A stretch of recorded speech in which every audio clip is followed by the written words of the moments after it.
I have Sunitha on with me. Sunitha, thank you so much for being on the show. Thanks for having me. I'm really excited to speak to you today. Man, so I remember when we first met, we were at a conference and you came up to me. We just started talking about real estate and you were sharing everything that you were doing inside Indianapolis and basically the real estate that you're doing because the conference we were at is not necessarily about real estate. It's about just money and things like that online. And it's fun when we get to meet people in this space or that conference where it's just about all money. We get to meet people that are in real estate. So it's really, really great. So tell me a little bit about how you are investing and where you're investing right now. So I am investing in Indianapolis, which is where I currently live. I have 7 doors, most of which are long-term rentals, and I recently moved into the short-term rental space with one of those units. I started investing about 2 years ago. So this is when I was still living in Boston. I grew up on the East Coast and I was working and I'm still working as a financial analyst for a biopharma company. And for a while, I was all about doing everything that I could to climb that corporate ladder, working nights and weekends, sacrificing holidays, like you name it, I did it. um, but after a while, I started to realize, it's not always a meritocracy, and I was living a life where everything that I cared about came after work. And while that has given me dividends by by adopting that attitude, I also realized it was very constricting. I was faced with these constraints, the two biggest constraints in our lives, which are time and money. Like we make the vast majority of our decisions based on the constraints we have on our time and what we can afford, right? And my company was just had like this stranglehold on both of those. And that's when I realized, hey, I need to do something different to build a better life. I eventually started looking into different aspects of personal finance and found real estate and just absolutely became enamored with so many aspects of it that I spent 2 years studying. I was in grad school, so I didn't have any money. Spent 2 years studying until I could save up a little bit of money. And then in 2018, I made the jump and have been working on investing and growing my portfolio ever since. And I've been super committed to doing that to the extent where I actually left Boston, left the East Coast where I grew up, a place that I loved, to move out to Indianapolis so that I could design and build my dream life. Wow, that's awesome. You actually moved so that you could continue and build that business, build that real estate investing. And I love how you're gung ho. I mean, in 2 years, getting 7 properties, not a lot of people can actually say that. Was that a lot of sacrifice? Was that really, really hard? Tell us a little bit about not necessarily the entire journey, but like tell us about Mhm. the process of getting 7 doors in 2 years. That seems like a lot of work for most people. It definitely was a lot of work, but what I love about real estate is that you can front load that work, right? So like it's a lot. The first property was a lot of work in the first 2 or 3 months. Since then, it's been very little, and that goes for each ensuing property. So in terms of getting a lot of what one of the big constraints in real estate investing is finances. So also educating yourself so that you can figure out how to get more properties because saving strictly based on a W-2 income, that can take a little bit of time. So like learning about seller financing, learning about how to work with other investors, learning about what their needs are, trying to figure out a way to, there's always another way to skin the cat, right? You just have to learn about the different mechanisms in whatever field you choose and use those levers and pull them with the risk tolerance that works for you. Yeah, and personally love using my own money and using actually more so. I love using other people's money to buy real estate. And the reason Yeah. why I love using my money is because it's so much quicker and easier and faster. And that's when you have money. But not everybody starts with money. I started with $17,000. That was when I first got married back in 2005, 2006. Don't tell my wife I forgot which year we got married in. I I think it was love their 2005. word. Yeah. But so I didn't save any money. I was never really taught to save. I was told not to get into debt, which was great, but I wasn't told Mhm. to save or taught to save. My wife saved, I think she had maybe about $15,000 that she saved up. Then we got married. And within 6 months, I said, you know what? I really want to spend every bit of your money that we just got married and buy a rental property. So we're really blessed now. Praise the Lord. We bought that first one and kept just rolling it over and getting the next one after that. Yep. But yeah, utilizing other people's money is really, really good. But then also, like you said, you made a big not necessarily a huge sacrifice in the sense that you moved, but you did something drastic that not many people Yes. would do, moving from someplace that you know and love and grew up Mhm. to someplace like Indianapolis. So tell me about that idea that it's really good for you and your business to actually move there. What made that decision easier for you to do? The thought of the life that I wanted to live. So my goal is not to climb that corporate ladder for the next 40 years. I want I want to do well, but then be able to transition out and spend time on things that create the most value in my life, whether that's spending time with my loved ones or traveling. I really am passionate about helping people. I would really love to be in the nonprofit world. And staying where I was would not get me to that end goal very quickly. So it's all about what does your life look like when you have been successfully unemployed, and how do you get there more quickly? And just you have to make those sacrifices sometimes. Like if I was to stay in Boston, that life would have continued, and I would never have gotten to the point, or not for a very long time, gotten to the point where I could truly be successful on my own terms.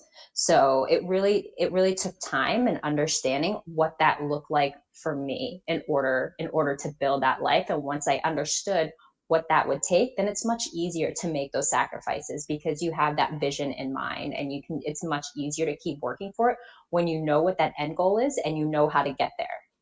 And so you started with the idea that I want to build my life or my lifestyle or everything around what I want, as opposed to just working that, and I love to call the term your job, that just over broke job. Just over Because broke. Yeah. yeah, you're just over broke. Your boss is paying you just enough to keep you working, but not too much that takes money out of their pocket. And so you're Exactly. just enough and just enough. And I got tired of living that way. And as I bought my first property, I started realizing, oh my goodness, because my business model is I make $250 or more on every single property, or I don't buy it, or I, negotiate, get the price down, all that sort of stuff. Yep. I need to make $250 per property on every single one of my property. And when I first bought that first property, I think I made $350 was my first check that I got in That passive must have income felt so from. good. Oh my goodness. I was like, how can I get more of these? I mean, okay, one Right. property Yeah. is 350. If I had 10 properties, that's 3,500. If I have 20, that's 7,000. Oh, it was just Yeah. the scales. I was like, oh my goodness, how do I Yeah. do this?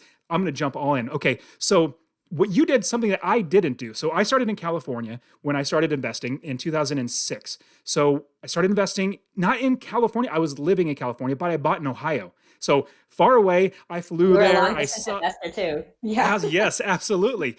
After flying there, viewing everything, talking to people, I didn't do everything wrong, but I didn't do everything right. Like I've so fine tuned my business model now and how I like a step by step system that I have. But from that, I was able to buy my first property far, far away, and then I kept buying them far, far away. I didn't actually move to Yeah. where my properties are now. Is that something we would necessarily need to do? Is to live where we are investing? I don't believe so. No. So I was on a race, like to get to that end goal line, right? So you absolutely don't need to. I mean, I think when people ask me about my favorite investment or my best investment, it's probably the very first purchase I made. I made sight unseen, just with a video walkthrough, being completely new from 1,000 miles away. So it's 100% doable. And all 5 doors that I bought that first year when I was still in Boston have all performed so well. Like I cannot complain. People stay there, people take care of the units. It's just been easy, honestly. So it's absolutely not necessary to move to your location. I have found I have found advantages from being at my location now, but it's definitely not a necessity, especially if you can stay where you are, and and you're able to make a higher income and dump that into a lower cost location. I would definitely advocate for staying there. You have to look at the holistic picture, and it's also quality of life, right? Because you were married, you had a family. It's a little bit harder to pick up and move, whereas I'm just like the solo gypsy running around. So it was very easy for me to like pack up my car and be like, later fam. I'll I see you love at it. Easter.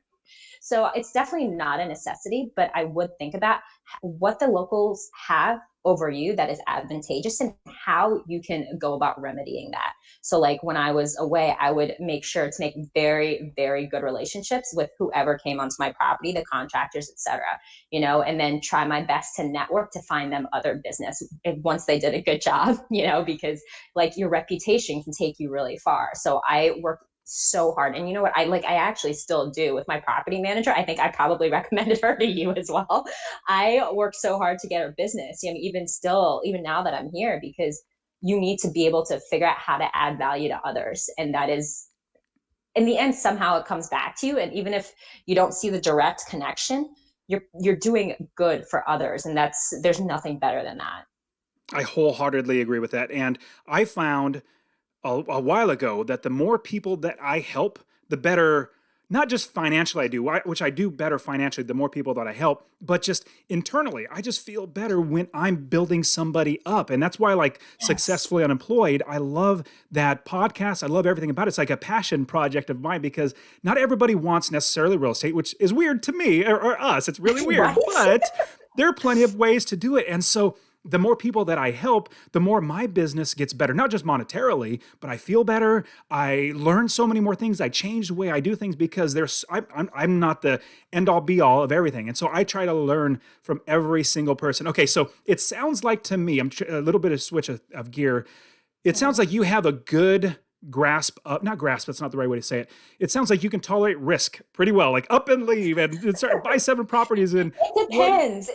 It depends because I mean, my background, my parents are Indian, so like we are very fiscally conservative. Like I don't, my mother doesn't know what I'm doing. I think she might have a heart attack if she knew I was buying just house after house. Goodness, you know. So there's definitely some kinds of risk, and learning how to mitigate where you fall back in terms of what you need to take on that risk is also like very important. So I it's taking me 2 years to get to the point where I would feel comfortable taking on an investor, investing someone else's money, because I could never sit across the table from someone if like I didn't if I wasn't able to return their capital or wasn't able to give them their returns. Like I know what it's like to struggle monetarily, and there's no way I could put anyone in that position. So I know others who've definitely grown faster because they've been able to like syndicate, draw funds, do whatever they need to do to raise the cash and dump it in somewhere. That's not like a risk I can take. But as long as you know I learned how to mitigate that, like, and as long as you know how to do that, it'll be okay in the long So run.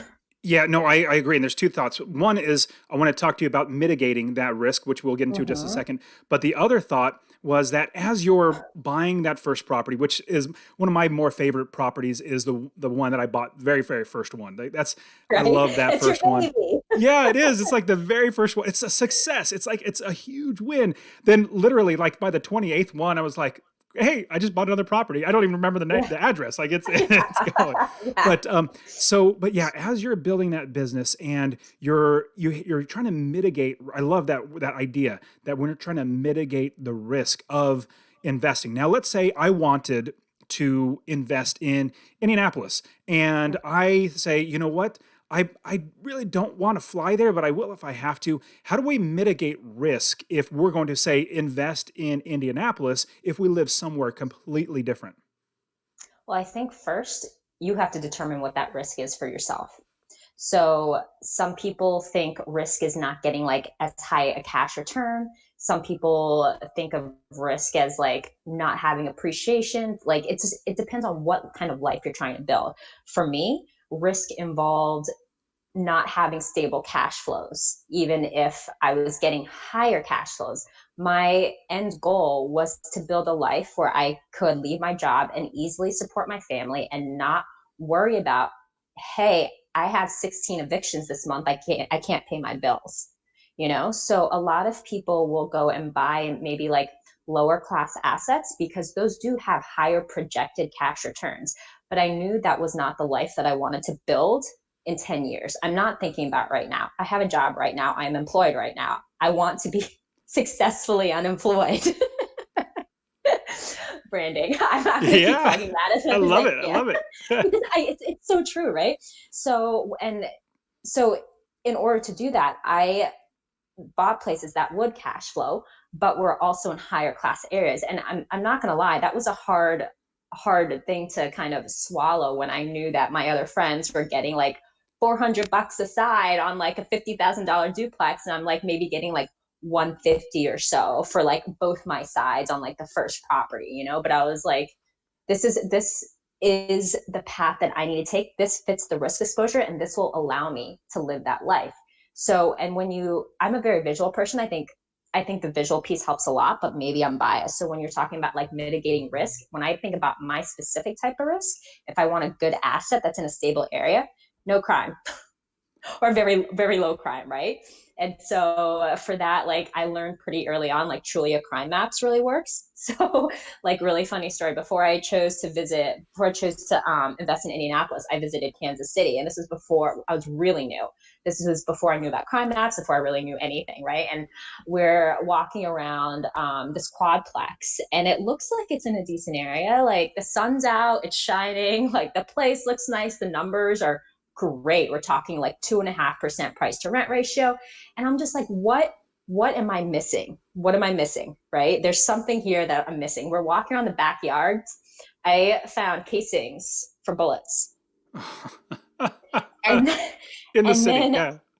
yeah, like in that house. And then I went back and I was talking to someone else, and someone mentioned the crime maps. And I was like, what on earth is that? Went back to the hotel room, pulled it up. That place, this is when Troy was still red, yellow, green. That place lit up like a red Lots of Christmas crime. tree.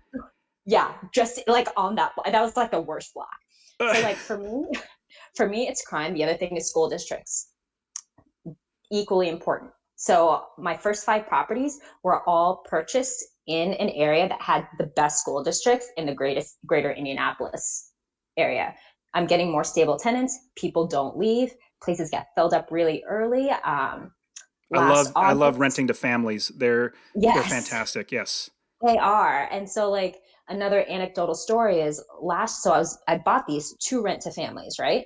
Last year I had a property that went off market, needed to be fixed up, came back on market a week before school started. And I'm just like, everybody is set. They've already moved, I'm yeah. not, yeah, I'm not going to get a renter in. I got a renter in at market price in 2 days. Wow. Yes. Yeah. So like understanding and so if that's not stability and cash flows, I don't know what is. I might be making a little bit less, but I know what I'm making month over month. No one's giving me a problem about paying. It's never been an issue, and never in my 2 years. But those are two big things that I look at. That's great. I love those. And I definitely a truly a crime map is very, very smart. So what I like to do, and when I mentioned the when you said the shell casings, and when I said in the city, is because in the city, anywhere in any city, you cannot fire firearms. Like if you're in the rural areas, if you have Oh, I some didn't know some that. yeah, yeah, yeah, outside you absolutely like if it's county, usually in most states, the county you can shoot firearms, not like, just go gung ho, but it's not absolutely like against city ordinances. But if you're in the city, almost like literally 100% of the cities in America, you cannot shoot firearms or any like even a high powered pellet gun. That can even be I didn't considered know that. bad. Bow and arrow, like you can't shoot anything that's lethal. And so yeah, when Okay, I said I was guys. like, yeah, yeah. So it's inside the city limits, which is very, very bad. So if you're having that, and so for me, when I'm looking at an area of the country, and in fact, all the students that I teach, we look at many different cities. But here's the big thing, because somebody would ask me, "What do you think about this city?" or "What do you think about that city?" I'm like, I don't know. I'm not the expert. We need to hire those experts, like the property managers, Mhm. the realtors. And here's the Yes. biggest thing that I always try to make sure every student realizes that if your property manager will not manage that property because there's high crime, because it's a bad area, You don't want to don't be there. buy that property. You can't manage it. Absolutely. Yeah. And so Absolutely. Yeah. you're right on with that. I love, and also with schools, the school district is something that's also, because like I said, I love renting to families that parents have solid jobs. They go to a solid school that they really, I'd say they love it, but they're locked in that school. It takes a lot for them to up and move. Their job's right there, their work, the school's right there. So I love stable tenants. Now, one thing that you mentioned about possibly getting not you, but like you mentioned the thought of like getting we were talking about leverage and almost getting over leverage or utilizing how some people, and you and I are not like that, where we would just grow to like 100, 200, or 300 units because we're just syndicating, Yeah. borrowing money, and just really getting really highly leveraged. The reason why I did not have any issues because I started investing in 2006 before the crash, all through That's right. 2007, 2008, and even now, prices are pretty high. There will be a correction sometime. The reason why I was totally fine throughout, because I invest for cash flow, number one, but number two, I don't go gung ho like hog wild on getting over leverage. And I was talking to another gentleman, he's an investor. He in 2008, he literally got destroyed. He was driving a Ferraris, Rolexes, he was high life. And then 2008 hit and everything was gone because he was so highly leveraged. But if we're like us, if we invest for cash flow, we don't just Mhm. crush our getting too much leverage where all of a sudden it gets destroyed and then everything gets taken away. We're smarter because you and I and people like us, we think long term. We're thinking, what is this for our future? Not right now, which right now is great getting extra money from one property, two properties, but it's the long haul. Over 10 years, let's say 5 to 10 years, in between there, you should have enough properties to be like, man, this is doing great. I could possibly quit my job. Now, I want to ask you about getting to 7 properties in 1 year. Tell us how Oh, you 2 years. did. I Oh, wish it check was two one years. year. Two Okay. years. How did you do that? And getting seven, and these are like probably B class properties. Yeah. And those are higher priced properties. How did you get to that many? Did you get investors? Did you save up a lot of money? Did you refinance? So each one actually had a slightly different tactic, which has been really great for my growth, but it was really stressful trying to figure it out. First one was conventionally financed, put down the 25%. And then second one, those were 2 properties. So 3 doors, 2 properties, one seller selling both of them, and he wanted to get rid of them. And he didn't realize what he had on his hands. Not gonna lie. Meaning He good was or bad? good. Oh, good. Yeah, and then he made the negotiation process way more difficult and way more drawn out. But I was like, we have this, and I am not letting this go. So that bundle, I conventionally financed one 25%, and then the money he got from the bank for the purchase of that acted as like the down payment for the second, because I was very upfront. I was like, I will execute, I will close, I will do what we need to do, I will follow whatever agreement we agree upon, but I do not have the money for the second one, and I don't even have money for cash for the first one. But I want to keep investing, and I'm hoping we can build a relationship through the years and keep giving each other business and helping each other make money. So if maybe we can work together on this, I think this will help us both in the long run, right? So it worked. So he seller financed the second property. So I essentially got Yes. into that one for no money, I and I love seller refinanced him financing. out. Yes, it was amazing. So got into at that point, that was the 5 doors. Got into that and then refinanced him 6 months later. Then I spent all my money, so it's been a little bit slower. But once I moved to Indianapolis, then I started to house hack and got a house with only 7% down. Right, so different kind of loan was great. Got another place for not a ton of money, and then my last door, I used an investor. So I've used a combination of seller financing, conventional house hacking, as well as investor money. That's I love real estate and I love coaching people because most people think, okay, the way to buy or to start investing, the way to buy rental properties, I get a mortgage broker and I get a realtor and I put them together and I have a property. That's just one of hundreds of ways to get funding, find properties, run the properties. Like there's just so many ways to do it. And you just touched on a few of them that are great, great. And like I said, I love seller financing. It's just so amazing. Yeah. So good for you. Now, from there, I want to talk to you about if I wanted to invest in Indianapolis. Now, there are better areas than others. There are bad areas. We don't need to get into that because if somebody were to invest, they have to do their own homework to really figure out which ones are good or which ones are bad. But what would you say would be the first or second step? Like we know Indianapolis, we want to start investing there. What's our next step that we got to do?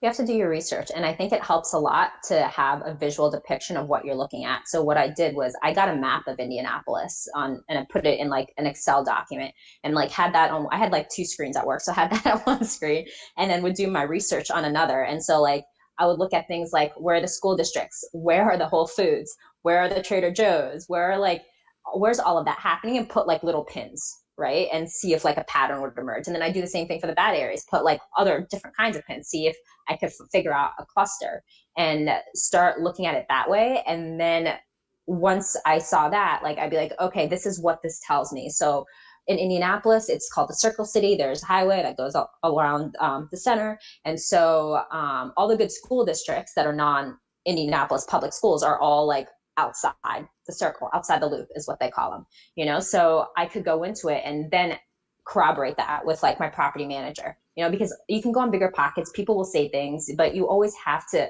verify everything because everyone is speaking from a different personal bias. So 100% you agree. like never want to take what someone says like at full value. It doesn't mean they don't know what they're doing. It just means that they have their own tolerances that is coloring their vision, and that might not be your path, right? That So is pausing that thought. So I want you to keep going, but I want to definitely reiterate what you just said. There are many different ways that people invest in real estate, and I would suggest you go with what is the best for your risk tolerance, where you are financially, what your goals are. And what I did was I want to say recently, about 2 or 3 years ago, I was like, I want to help more people. So I went on to Bigger Pockets and I was trying to, get in the forums and help people out. They're asking questions like, well, this is what helped me out. And I'll get one person say, hey, that's a great idea. Thanks for sharing. But then like 2 or 3 other people say, that guy has no clue what he's doing. He is absolutely wrong. Don't listen to him. Listen to me. I'm like, what in the world? Like, this is my business model. This is what worked for me. Like, why are you? yeah, And so there's exactly. just so many voices that are going into you. You just need to figure out what's best for you. Yeah, and what is successfully unemployed for you, right? So Exactly. for some people that's buying 300 units in a D class area and just putting all their money there, and then they're so diversified it doesn't matter if they have 27 evictions in 1 month. That doesn't work for everybody, Hmm. so you have to figure out what it looks like for you and whether that fits. I agree. Okay. So from there, and I love the idea. We're figuring out what we're doing. Now, Mhm. what's the next? Is it next finding the property, or do we got to figure out who's going to actually be running the business? What do we do next? Yeah, you find your people. The people, your people will make or break your team, your entire investment career. There are, there have been property managers and other people in Indy who have engaged in fraudulent activities and completely taken thousands and thousands and thousands of dollars from the investors. So it doesn't matter. You can do all your research, you can make all your maps, you can do all your colors, you can like read until like your eyes fall out. But if you're working with someone who is not trustworthy, you can lose all of it. So verify, network, listen, like our gut instincts know a lot more than we give them They credit sure for, do. I agree. And I think having people who will tell you no and who will be honest with that. It takes time to figure out if they're being honest. You kind of have to test them a little bit. They are worth their weight in gold. That's why I love my property manager from the beginning. She might not always say no, but she'll be like, okay, I think this needs a higher return. What does that mean, Sunita? That means there's probably higher risk. So you need more money to be compensated for that. Therefore, it's probably not a better area. Therefore, it might not fit my model. Okay, moving on. And then also being very clear with them sometimes. So, like with my agent, I kind of had to train him, So I have this map, right? And so in the circle, in these areas are safer.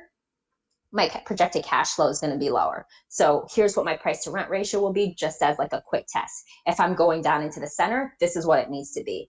And these are the specs it needs to be at in order for it to in order for me to make it work. So it's learning that, getting the evidence from the people around you, getting honest people, and then training them to further tease out exactly what you are looking for and exactly what you need to set up that life. Because again, it's not about the success of the investment right now, this year, next year. Hopefully, it is successful, but it's about building the portfolio that will allow you to live the life that you need to live. I love that idea. And as I'm working with my students, what I'm telling them is as many points of information or reference or knowledge that you can get and put in your brain, you need to disseminate that inside your brain. So if you have a contractor there, if you have your property manager, if you have an inspector, even if you have somebody that's just unclogging a leak or something like, or fixing a leak or unclogging, you want to get as much information as possible. And especially a property manager, not just the information, but trustworthy information. If you have a not so good property manager that doesn't call you back, that isn't on top of things, that isn't keeping in contact with you, making probably some charges that you're like, man, why did I get charged for this? Or Yep. hey, this wasn't necessary. I would not have approved it. You need to have people that you trust. And so what That, and I I think also people who are really on top of things. So one thing that I learned is if your property manager is like newer, they need to understand how the money moves. Otherwise, you're not going to get your money. I had to learn that the hard way by having one of my properties shift to someone I hadn't chosen.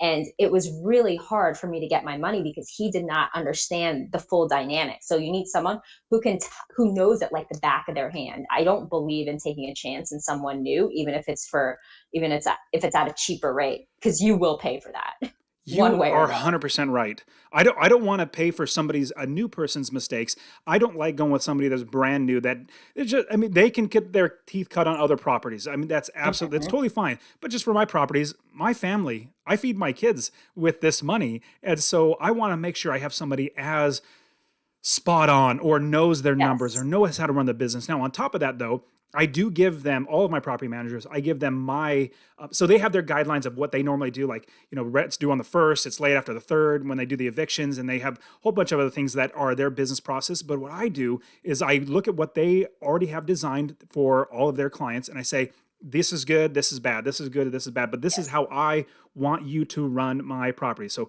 blanket, this is what you do, default to this. And so, Yes. in doing that, they have an understanding of how I want my business to run, and I'm not going to have to question like, hey, are they actually doing it right? So that's a Yeah. great right now. Once we have, let's say we built a team, or we have number one, the property manager, we have some contractors, we have some handymen, and we're getting ready, and we have a couple realtors looking around. What is funding the next step? Is it finding the property next? What's the next step after we've already started developing the team? You've got to have the money ready, right? Because if you find the property and don't have the funding, what use is the property? So have the money ready, depending on whatever that is. Sometimes that can be a little bit more challenging. That's something that I struggled with when I started looking at investors. There was someone I wanted to work with last year who pulled out last minute for that refi with that seller finance property. So I won't be working with him again, even though he has plenty of money. It's just that's not a risk that I can take. So just making sure that whoever you work with or your own funding is solid and ready to go, because not only does that affect your ability to execute, it also impacts how people perceive you. You want to be a closer every time you get to the table. You want your agent to know, you want your property manager to know, if they bring you something, you say, yeah, I can do it, that you actually will do it. And you will do, and sometimes deals fall through. I had a quadplex fall through, but that did not mean that I did not. Yeah.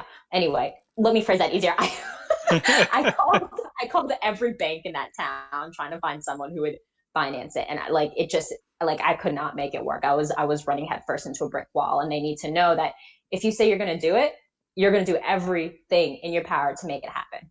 So there's no way that you can go get a property or get one under contract or try to get one under contract or have someone looking and not have the money. Can you imagine that conversation? Sorry, I don't have any money right now after you've been looking for weeks.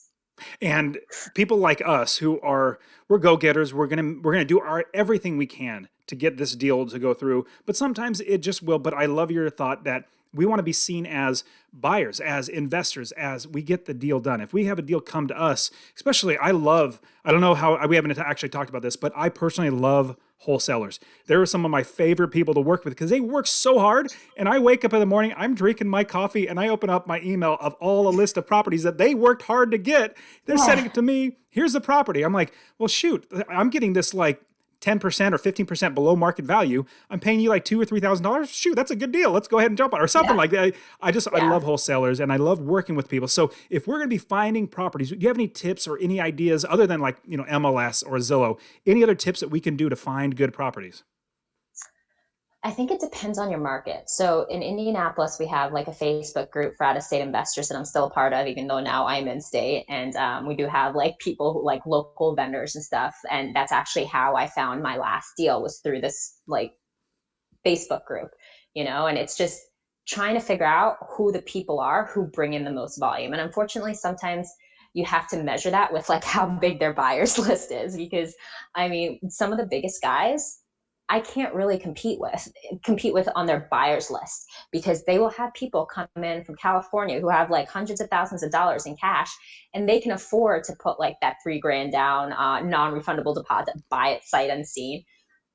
I'm still working around the clock for my finance job, supporting myself with my W-2 income. Like I can't throw 3 grand at this property, 3 grand at that property, not execute or buy one, and then find like knob and tube wiring or some weird electrical stuff going on.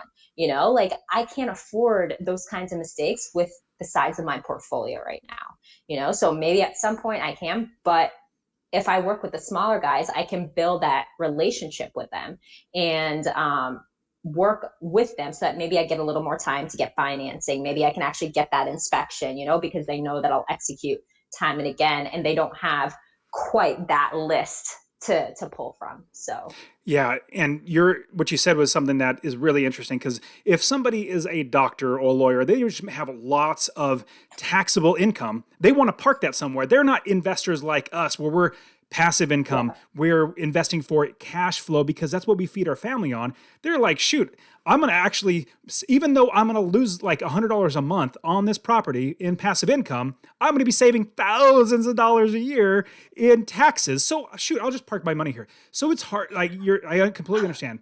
It's hard to compete. I'll read you Now, one. So oh, like 2 years ago when I was in Boston, that's when like the Chinese investors were just buying everything in sight. That was why I knew I could invest in Boston. Everything was going for like tens, if not hundreds of thousands of dollars over asking, depending on the property size. It was huge. And a lot of these properties were older. They definitely had massive maintenance issues, but they were buying them sight unseen. And why? Because they had the currency risk, like that they were hedging against. It didn't matter if it lost actual cash. There were other reasons that they were investing.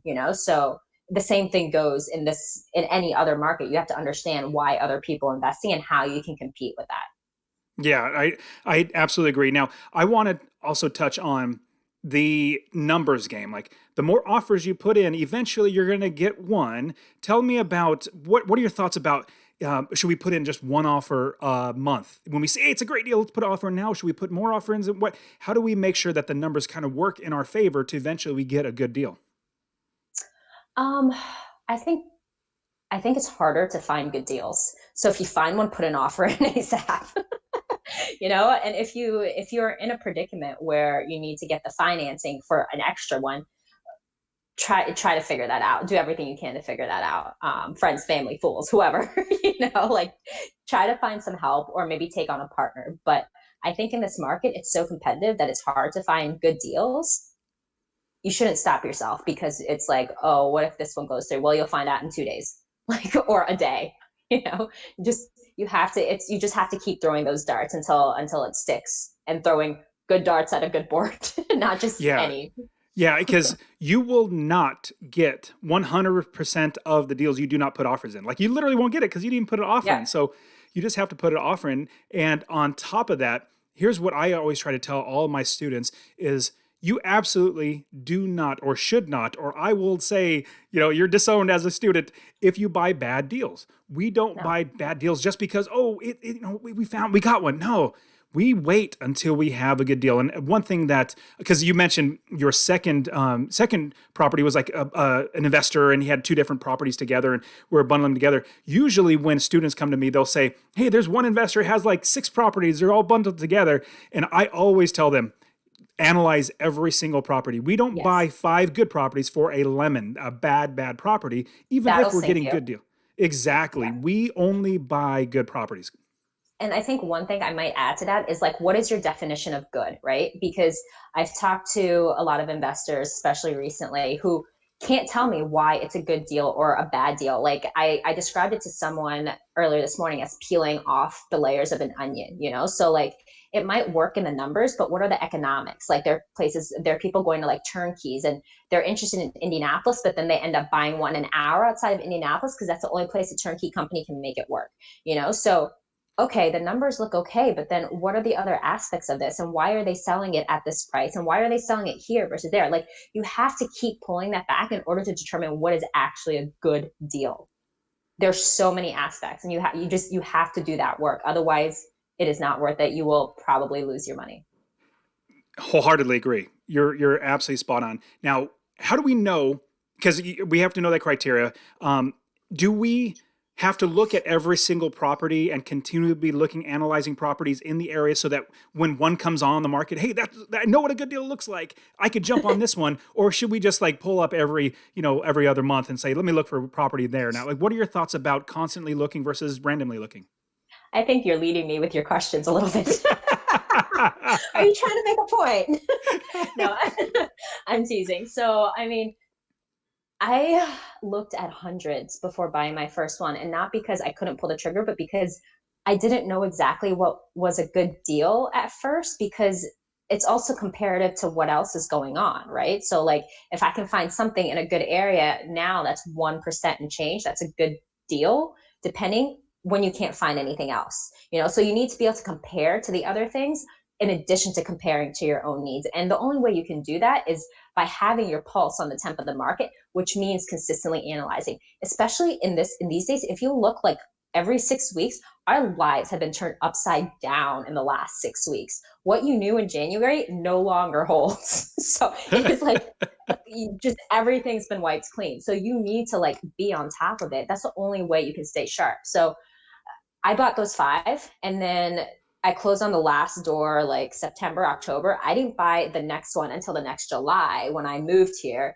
And I was so rusty. I'd already closed on five doors, and I'd done it in a much harder way, doing it, never setting foot on them. Like, I'd already been in this house the year before because I knew the owner. It was a long story. And, like, I knew this house, but I was like struggling with, like, my analysis because it had been time had passed.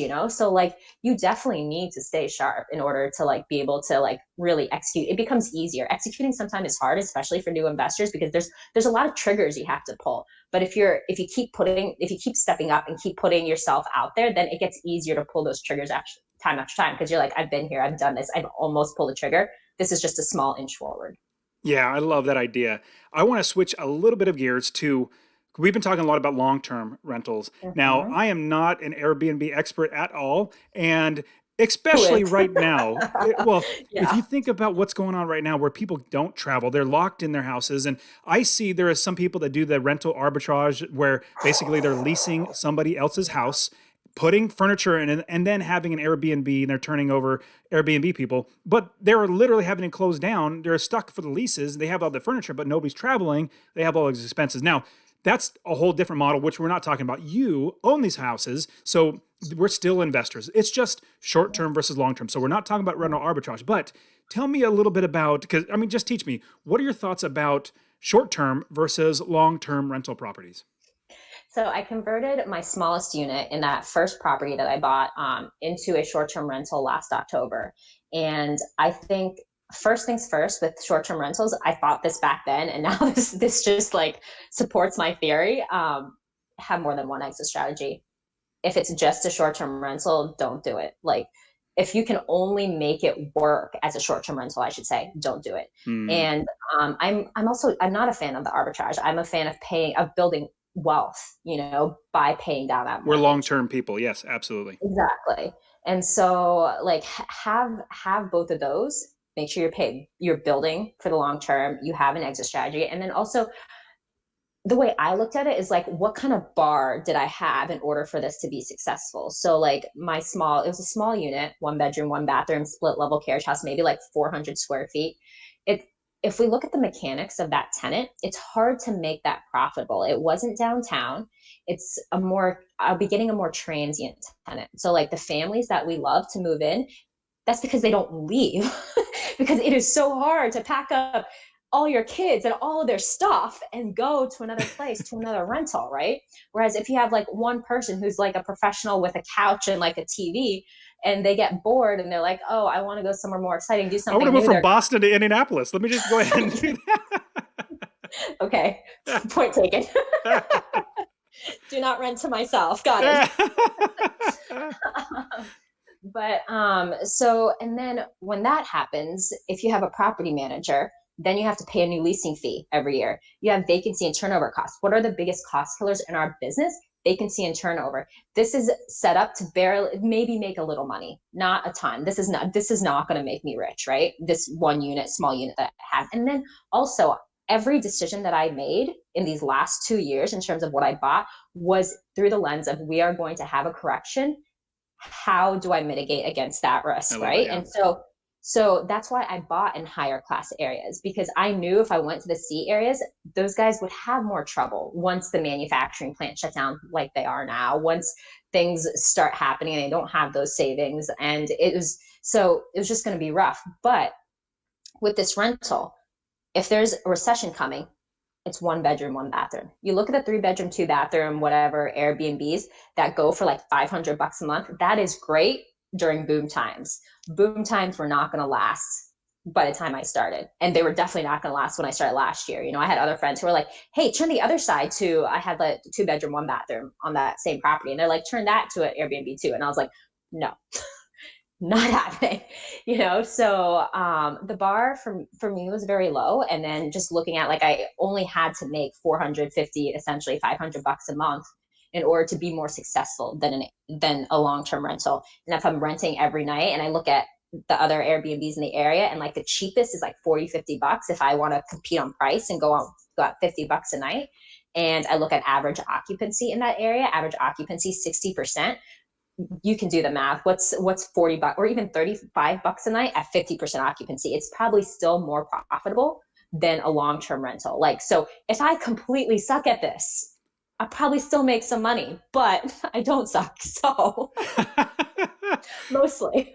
But I do absolutely want to make sure everybody understands that you have a great point, is having not necessarily, you say you were use the word extra strategy. It could also just be how you make money from that property. I mean, you could Yes. have many, Yes. yeah, many different ways. And one of them could be a short-term rental property. Like one of my properties in Arizona, I'd love to turn it into a short-term rental property whenever the tenants move out and everything. I'd be totally fine to do that just to try it out. But when you think about Airbnb or VRBO or these short-term sites, websites that put a renter and a one-day renter versus long-term, when they put that in there, that's really in the boom cycles. Like when people aren't moving, like right now, people are literally locked down.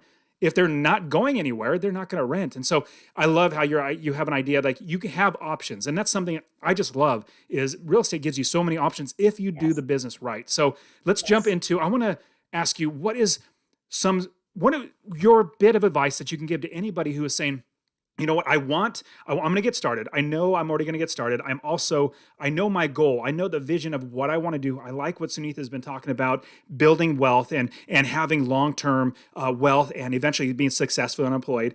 What is any bit of advice that we should look at to get started? You've already given us great stuff, but is there anything else that we could be looking at? I mean, I think there are a few things. One is obviously educating yourself, making sure you know what you're doing. Two, especially in this environment that we're living in, be ready for the worst case scenario. Can you handle that? What does that look like? And then three is build your network. And that's not just like your core four, your property manager, your agent. That is made up of other investors who are legitimately, they're not just like your acquaintances, they are your legitimate friends. Like they are the people you can call on when everything's hitting the fan and you can't figure it out, because calling another investor who is not actually your friend when you're like panicked because of X, Y, and Z, that's not going to go so well. But like you really have to work to build your network and surround yourself with like-minded people. That is going to make all the difference in the world. That's great. I love that idea. And I know that my business, as I started telling more people that I was an investor, and especially starting Master Passive Income, now like lots and lots of people know that I'm an investor. Like I'm shouting it to everybody, I'm an investor. So many more deals come, so much more money comes to me. Like, hey, Yeah. can I invest through you? And things like I have to turn down opportunities just because there's so many. And so the more people that Yeah. I work with, more people I talk to, more people I network with, the better things get. So I love that.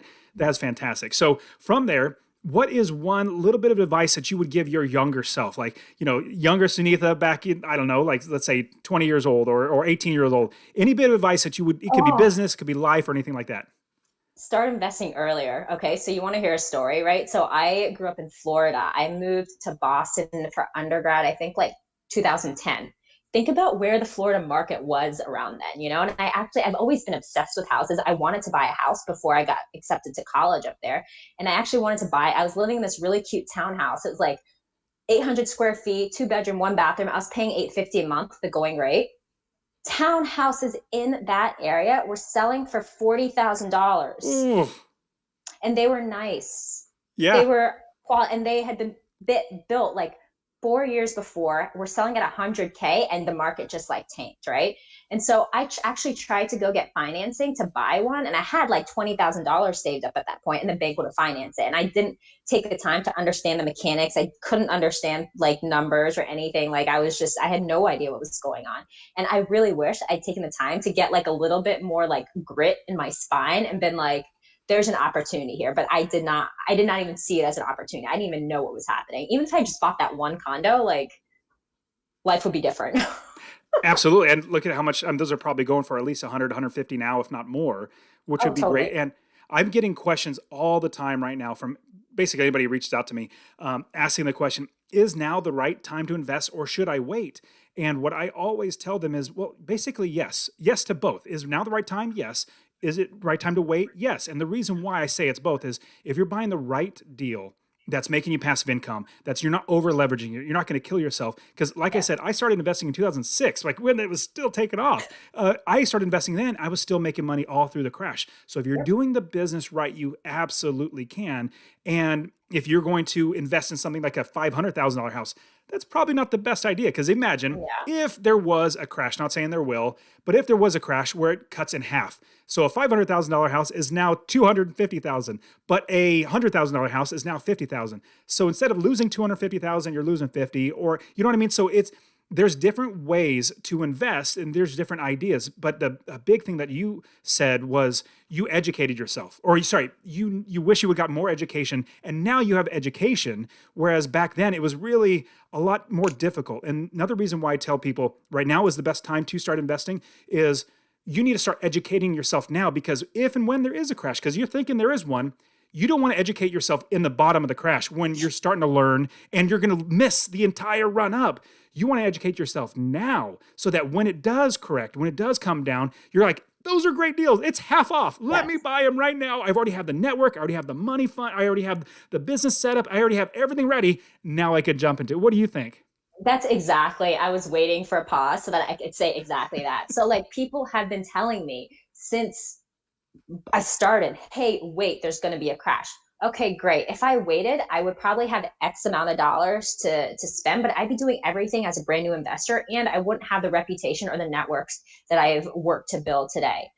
So like now I have the lenders, now I have the investors, I have friends who have the rehab team, I know the wholesalers. I've worked with all of them. They know I'll execute. So when in a position where I can find deals, I might not have the cash, but I can find people who have the cash now because I Absolutely. have the experience. And now I know how to make it successful, because like the first one or two you do, you're kind of like operating on theory, and you're like, oh my God, I think this is okay. You don't want to be saying, oh, I think this is okay, and what could arguably be the best investment period in like our lifetime. Like we don't know what's going to turn out, but I don't think things are going to be good with the way the markets are looking in terms of like lending, et cetera. You don't know, but you want to be prepared. You don't want to sit back in, what year are we, 2020?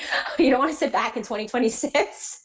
I You're always you're have this not moment. nearly as old as I am. I can't believe you're thinking, what year is Yeah. this? Oh, I do stuff like that all the time. The simple things I forget.